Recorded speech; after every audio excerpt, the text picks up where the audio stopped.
Yes, I'm Mr. Kwagoswari. Okay? A revolution is anchored on public discontent. You understand? All along, we've been looking for something that can create discontent within the public. Basing on what is happening in Uganda right now, whichever is happening is enough to create discontent within Ugandans. I'm watching videos of NRM subscribers, supporters, diehards, expressing their dissatisfaction of how the junta regime is destroying their businesses. How those who have been driving luxurious vehicles are being actually arrested by wetland police for just parking somewhere, gives out his car to be washed by those car washers. Okay? It reaches a time when those who gives you aid, okay, where that aid comes with conditions attached to it in a way of failing you. I'm still following up the 5.9 trillion Ugandan shillings that was given to Museveni junta regime in the name of green transition. Oh, those IMF World Bank loans, the structural adjustment programs that comes with stringent measures attached to them. That before we give you this loan, do this. So they force you to accept exploitative policies at the detriment of your people.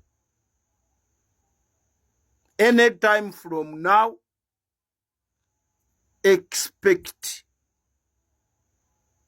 public discontent within Ugandans as the result of the ongoing demolition of people's businesses, houses, what and what. I'm Mr. Kwagoswari. In Kairingu, assassin of the creed, ruthless, brutal kill of our generation, Museveni's quest to account for the money European Union gave him, and amounting to 5.9 trillion Ugandan shillings. The so-called trade order that calls for good development projects, planned urban cities, what and what. People of Northern Uganda, people of Eastern Uganda,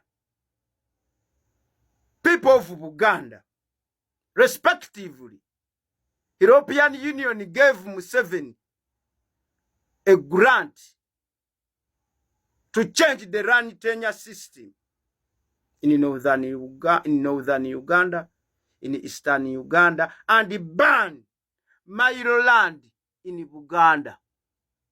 Even that is also on the way. Okay?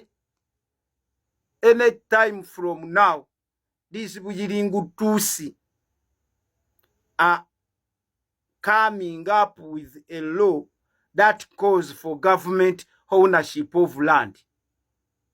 And by so doing, they will end up owning that land, they themselves.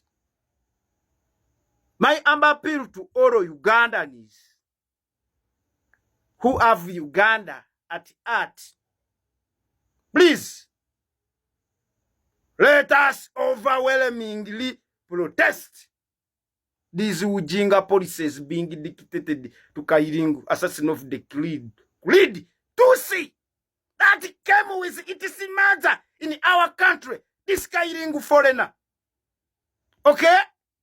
This Kairengu was misled by UK and the Americans that they would help it to sustain an occupation within Uganda, Rwanda, Burundi, and Democratic Republic of Congo. I'm so pretty happy that within Democratic Republic of Congo, Uganda, Rwanda, and Burundi, it is facing a backlash simply because the Buyiringu are so dense. Okay?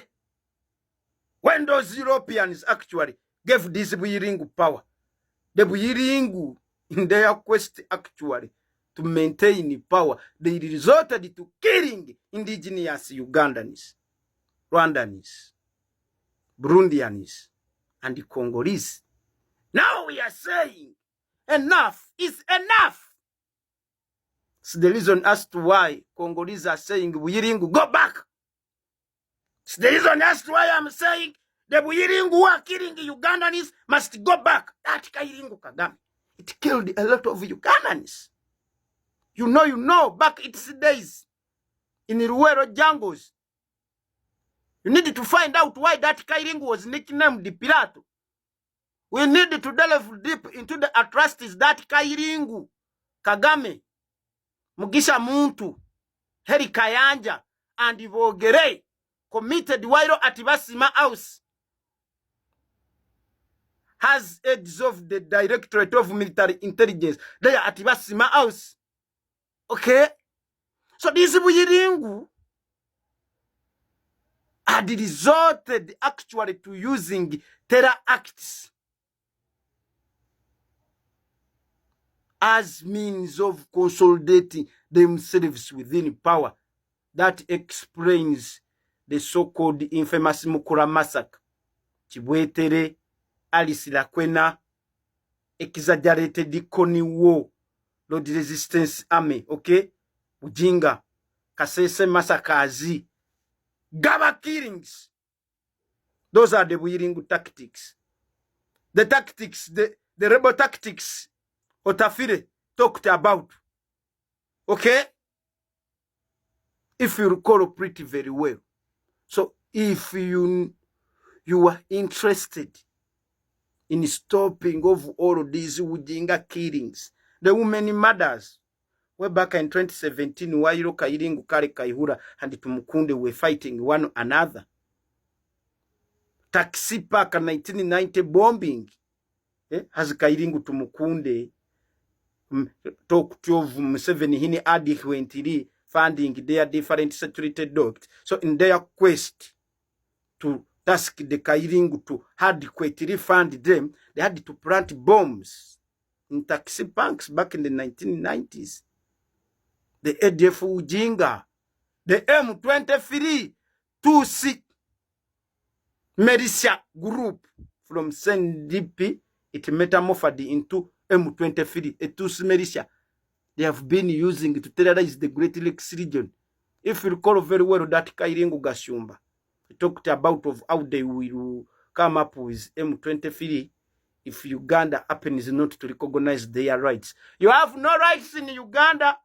You can enjoy freedom, but when it comes to your rights are within Rwanda, not Uganda. Not Uganda. You can't force us to recognize your rights when you are involved in political subversive activities. Happen to have citizenship within United Kingdom. You a Ugandan. Then involved in political subversion, that citizenship status can be revoked, then you are deported to your place of origin. So you Buyiringu Tutsi. Okay? By the mere fact that you've refused to coexist with us, then you go back where you came from. Okay? Go back where you came from. Because you've failed to understand that we sheltered you. We welcomed you back at those days you were killing one another, straight from the days of the 1959 Rwandan Revolution and even that 1994 Rwandan genocide. That was masterminded by Museveni and his henchmen in their quest actually to cement the Tutsi occupation facilitated by Israel, United States of America, and United Kingdom that have failed today. God